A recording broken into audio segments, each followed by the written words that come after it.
What is up, guys? It is KikiZilla 101 here yet again, and welcome back to Kiki and Coffee, the show where we casually talk about stuff while putting in as minimal effort as possible while we drink coffee. So grab your coffee, tea, or other preferred beverage, and let's get straight into the video.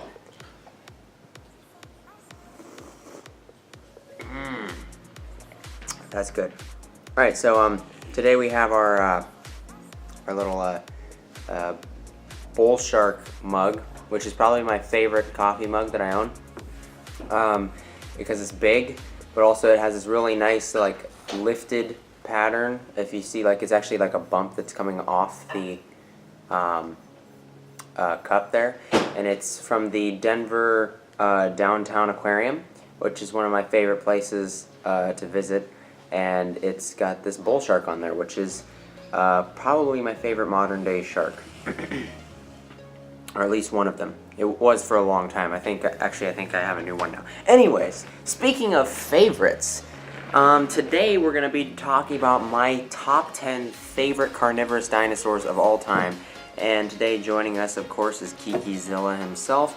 And we will also be using my favorite figures of each of the animals that are on my list.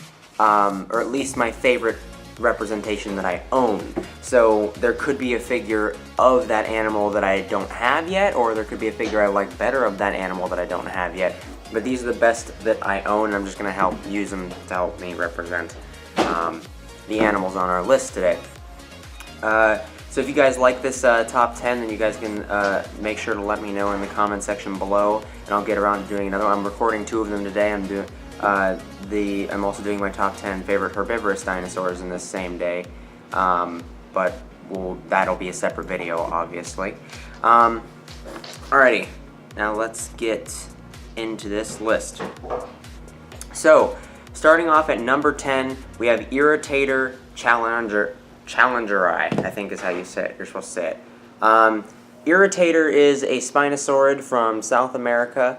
It is really super awesome and interesting. It has like a mini sail along its back. It has a slender snout, but it also has this really cool crest that runs down the entire length of its skull, even though it is quite minute around the snout. This is the Collecta standard Irritator that I am using to represent it here, and it's made in 2011. Irritator is my favorite Spinosaurid, so spoiler alert, there's no other Spinosaurids on my top 10 list. But the reason it's my favorite is really just because it's very unique. It's a very unique and underrated dinosaur, but above all, what first got me interested in this dinosaur in the first place was just its name. The fact that it's called Irritator. And it's got a really interesting story behind that because it was basically the skull of this animal was collected and distributed by fossil poachers. These are like illegal fossil collectors and people that are trying to make more money off of things than they're actually worth and stuff. And so they actually messed with the skull and gave it like a fake extension to the crest, I believe, if I'm remembering correctly. And what they did is they tried to sell it off, and eventually a museum caught on to it. They grabbed a hold of it, and when they were trying to describe the animal, they found all of this fake material that wasn't actually part of the skull, and they had to get all of that off, and it was extremely long, tedious, painful, and irritating to get rid of all the excess material and figure out what was the real look of the skull. And so since it took so long for them to get past all this human created problem, that is what gave it its name, the Challenging Irritator. So, there you go. Yeah, that's just a really cool little Spinosaurid. I really like Irritator. It's one of the smaller of the Spinosaurids, but I think it's really cool, and I think it's got a cool story behind its name, which is why I love it. So, that is our 10th spot for Irritator. Coming in at number 9 was Acrocanthosaurus Atokensis.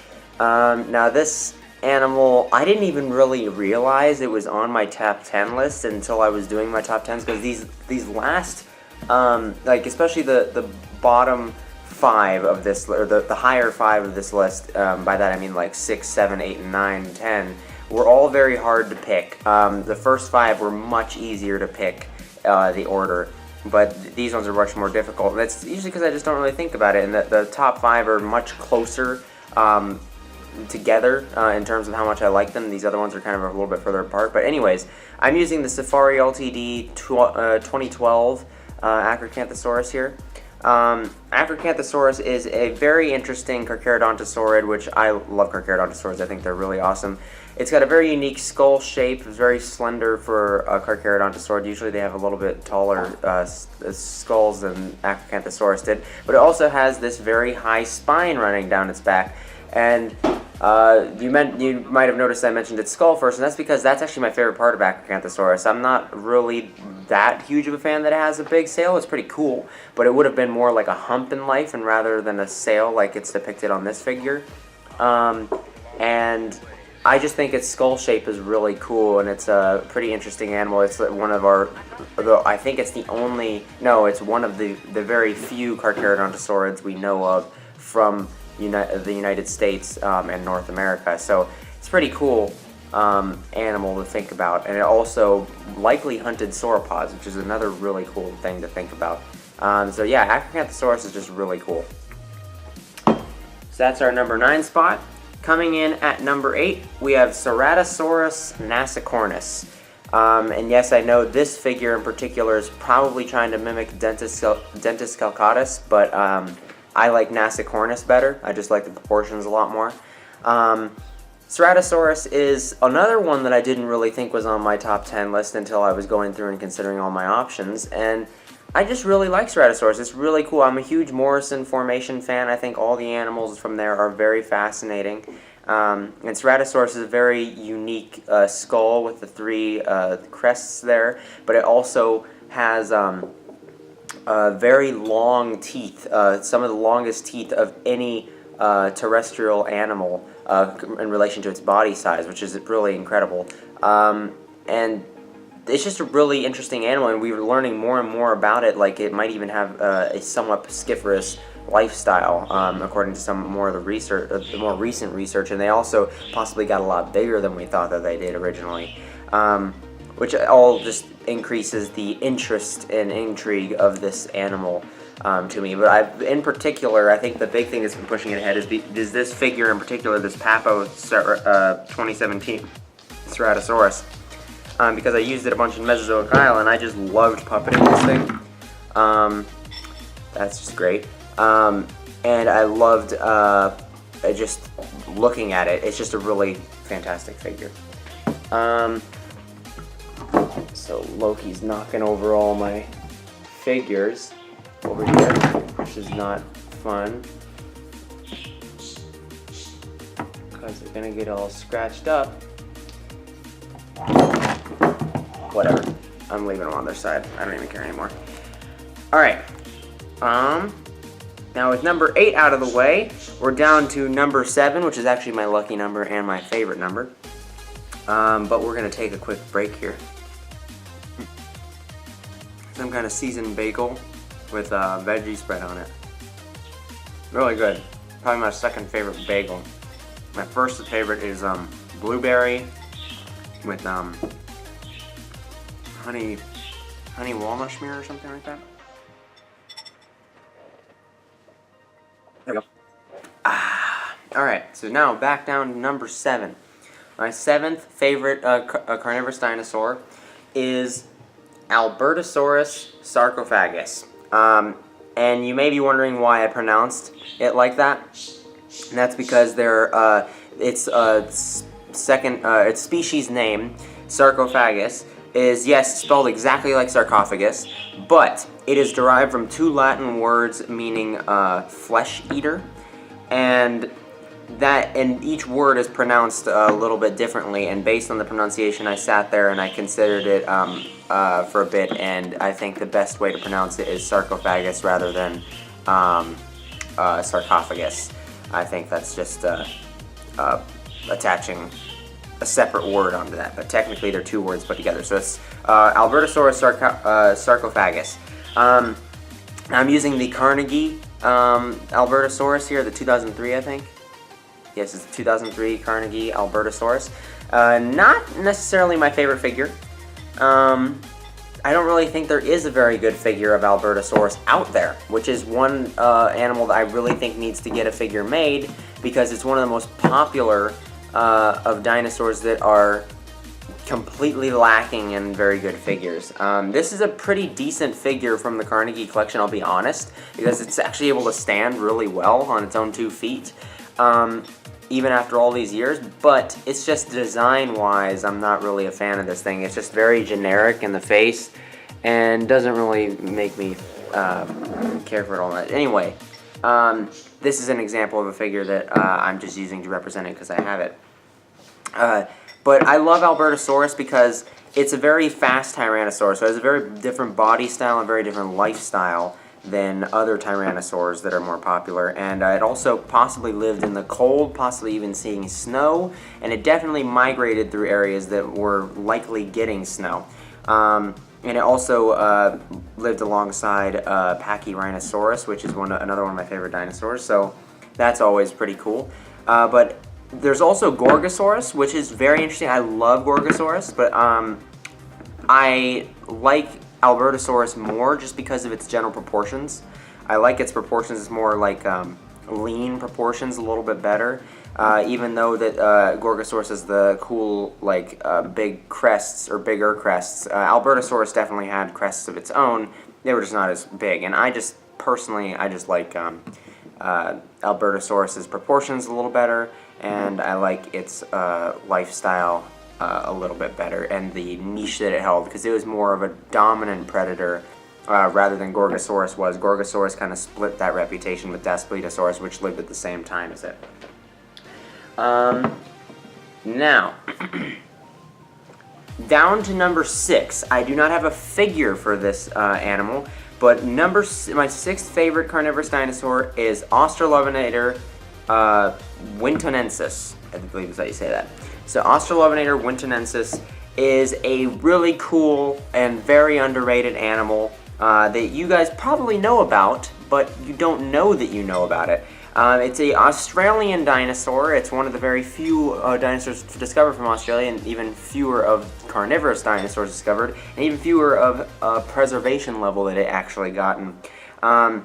And you guys have probably seen this from Walking With Dinosaurs. Walking With Dinosaurs had a animal inside of its 5th episode, I believe, called a polar allosaur, which is not what it is. The reason that they called it that is because I believe they found a tooth of Austalovenator at first, and they thought it was belonging to an allosauroid from that family, but they were wrong. It wasn't. I believe it's a Megaraptorian at this point. Either way, the proportions of this animal are incredible. I love the beautiful proportions of it. It's very athletic looking.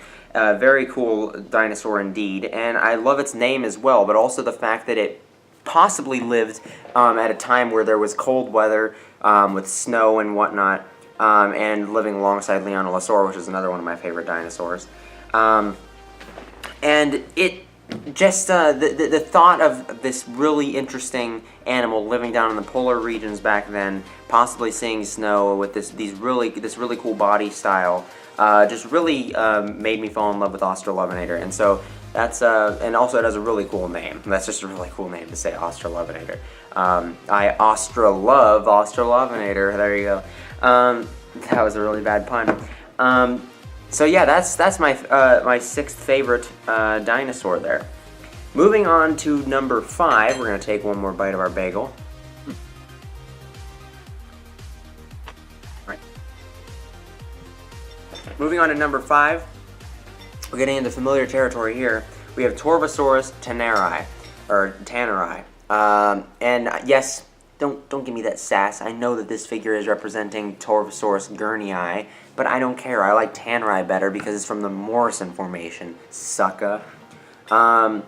So yeah, that's pretty much my only logical reasoning, is that I like Tanneri because it's from Colorado, actually. It's from the Morrison Formation, and it was specifically discovered in Colorado, which is pretty cool. So I get to think of that species in particular along the Western Interior Seaway, and I believe the Western Interior Seaway was there. But either way, it was going across coasts and feeding upon probably like washed up dead corpses and stuff like that of sea animals. If you guys don't know, it's likely that Torvosaurus was possibly partially piscivorous, at least living along the coasts and possibly, you know, eating dead fauna that washed up on its shores. Now, Torvosaurus is the largest carnivorous dinosaur from the Morrison Formation, just under 40 feet long, and it's just an incredible animal of absolutely massive size that definitely would have given an Allosaurus a run for its money.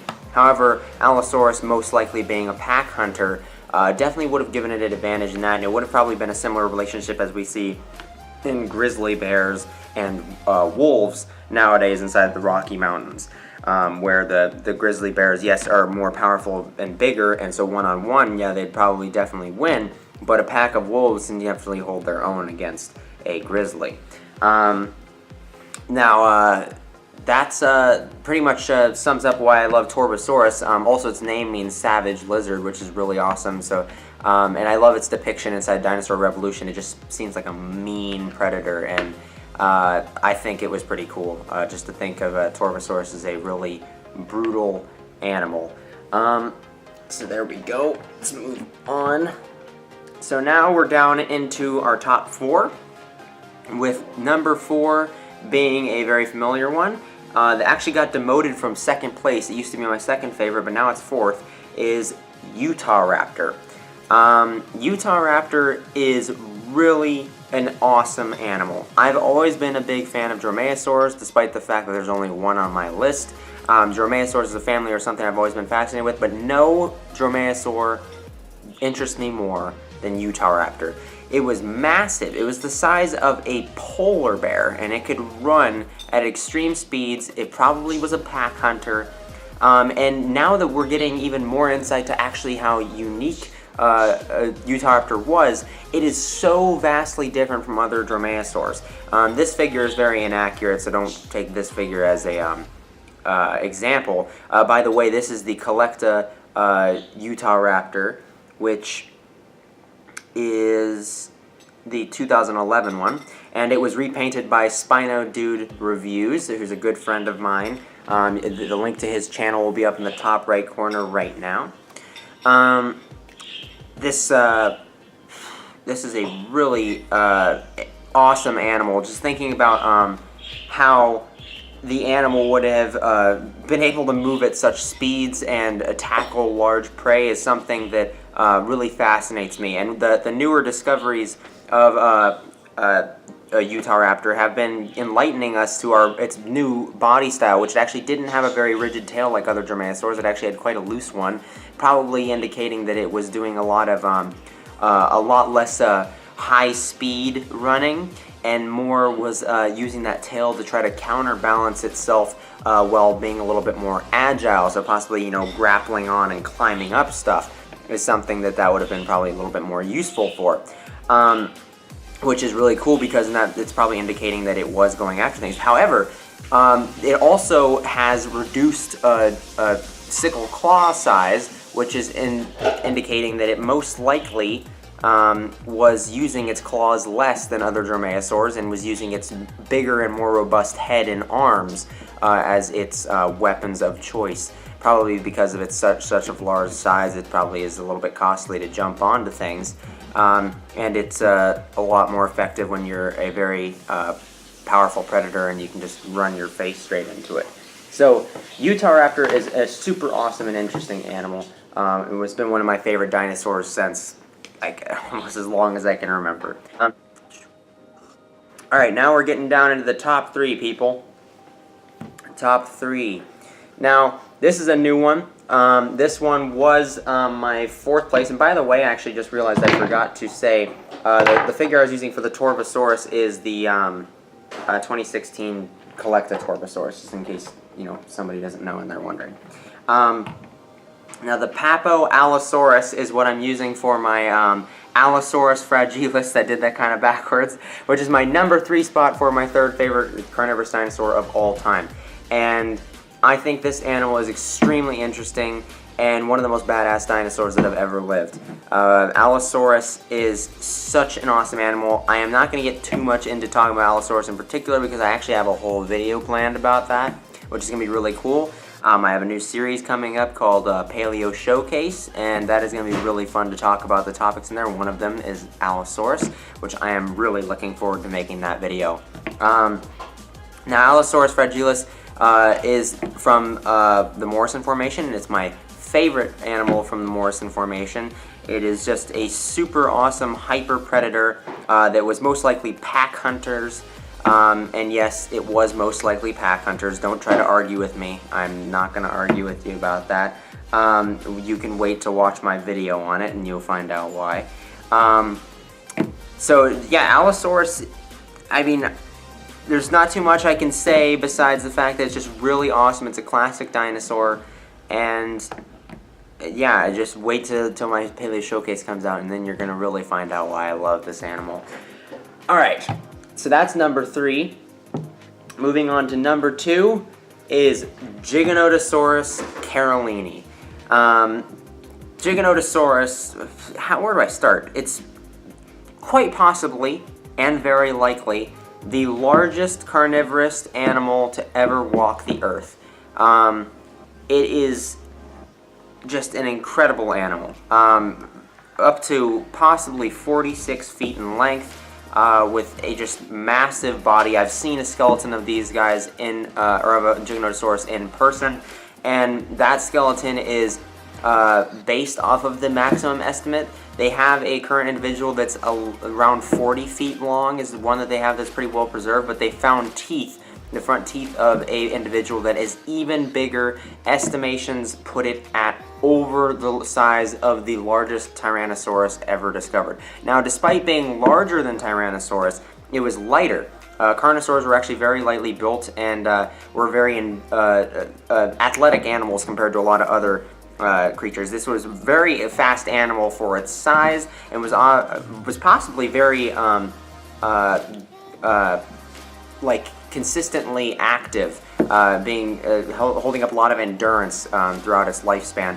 And it's just a very interesting animal in many different respects, just because of the fact that it's so big and how it actually managed to live. And, you know, yes, oh, it's just big, and everybody's like, oh, and, you know, you just like it because it's big. But when you really think about it, isn't that why we all love dinosaurs? Because they're so big, and yet they were still real, and they actually worked and were efficient, and were some of the most were the most successful group of animals to exist on the planet as far as we know for now. And it's just an incredible animal to think about. I've loved Giganotosaurus my entire life, and it's still one of my favorite dinosaurs of all time. It's only been recently deranked in 2015, and that dinosaur is still holding its place, and we'll get to that here in a bit. But Giganotosaurus is certainly one of my favorite all-time dinosaurs, and it's just fantastic. All of my top 5 dinosaurs, especially my top 4, are very close. I love them all very close to each other. It's very hard to really put them in a list like that, but I did it a while ago, and ever since then I've been able to kind of be a little bit better at it. But they're very close to each other. The rest of the list is a little bit further behind. But let us get into our honorable mentions. So just before our first place, we're going to do a couple honorable mentions that didn't quite make it onto the list, but are definitely animals that I also really love, that are carnivorous dinosaurs. First, we have the Carcharodontosaurus Saharicus, which is a really awesome Carcharodontosaurid from Egypt and lived alongside of Spinosaurus. This is the Carcharodontosaurus from Safari Ltd for 2016. That's what this figure is. Which, by the way, the Giganotosaurus was the 2019 Eofauna Giga.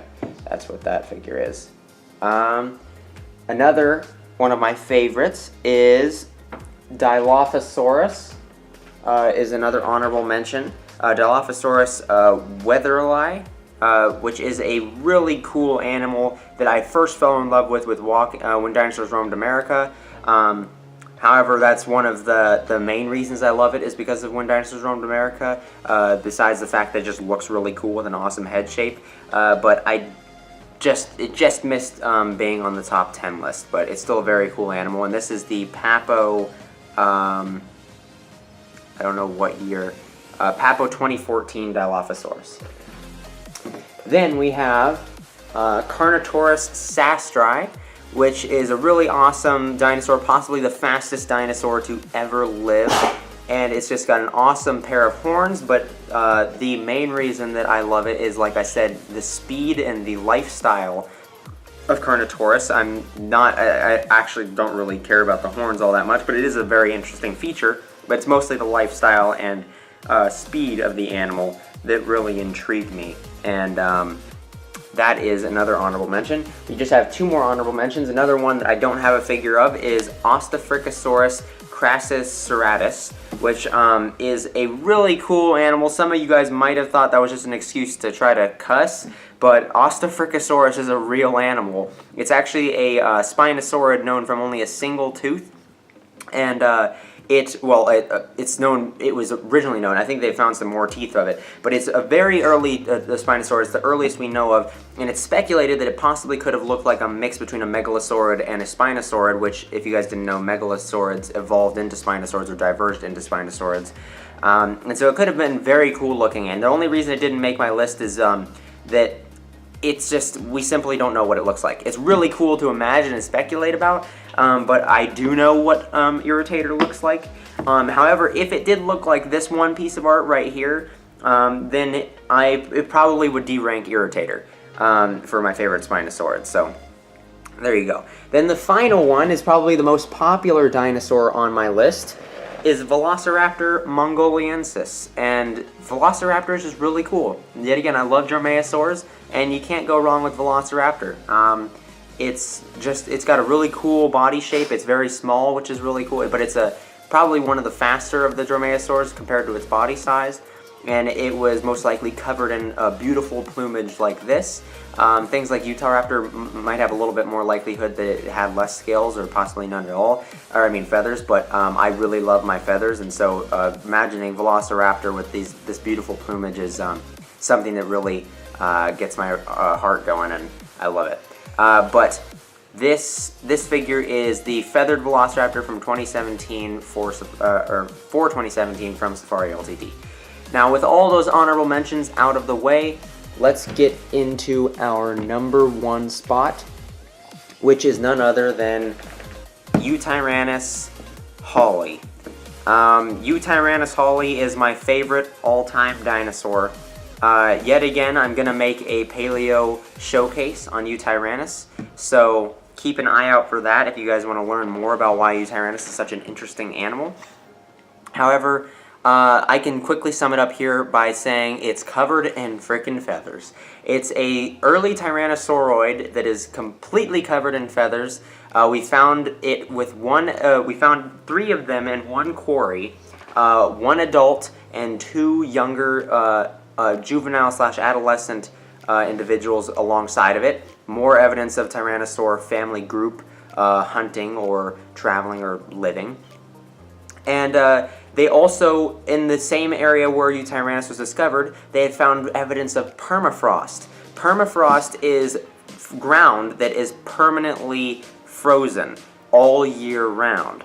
Obviously, eventually it thawed because the environment changed, but for a long period of time, all year round, that ground was frozen. That means that Yutyrannus lived in snow, and that's definitive. Yutyrannus saw snow and it lived in it, and is probably a big reason why it's covered in so many feathers. But it's such an interesting animal because it has such a cool and unique head shape. It is so different from other tyrannosaurs, which it doesn't have the 2 fingers. It has 3. It has very long arms, unlike other derived tyrannosaurs, but it's completely covered in feathers, and I love my feathers. Feathers are beautiful to think about on these lovely, massive killing machines. But Yutyrannus also lived in the snow, and if you guys haven't noticed by now, I'm a big cold weather person, despite the fact that I get really cold easily because I'm thin, which really sucks, but I love the beautiful snow. I love I love cold weather. I think snow is beautiful. I love cold weather animals, and to think that dinosaurs conquered that environment as well just proves the tenacity of these animals, that they were able to conquer any environment that was thrown at them, and that includes the coldest of environments that our planet knows. And there you go. Yutyrannus Hauli, my favorite, my number one favorite dinosaur, period. But also my favorite carnivorous dinosaur. So, that wraps up our top 10 list. I want to thank Kikizilla for joining us today. That was my top 10 favorite carnivorous dinosaurs of all time. I hope you guys enjoyed this list, and I hope that, I mean, it was pretty long, but I hope that it was enjoyable for you guys at least. And if you guys have any suggestions for any future videos to make in this series, then please leave them down in the comments below. I've already taken down one suggestion from Dimetrodon32, who wants me to make a top 10 list of my favorite Carnegie figures. And so I will be getting around to that after I do these two top 10s. But if you guys have any other suggestions or anything like that, or any feedback for the show, please leave it down in the comments section below. Any of that feedback is welcome. And I will catch you guys in the next one. Bye-bye.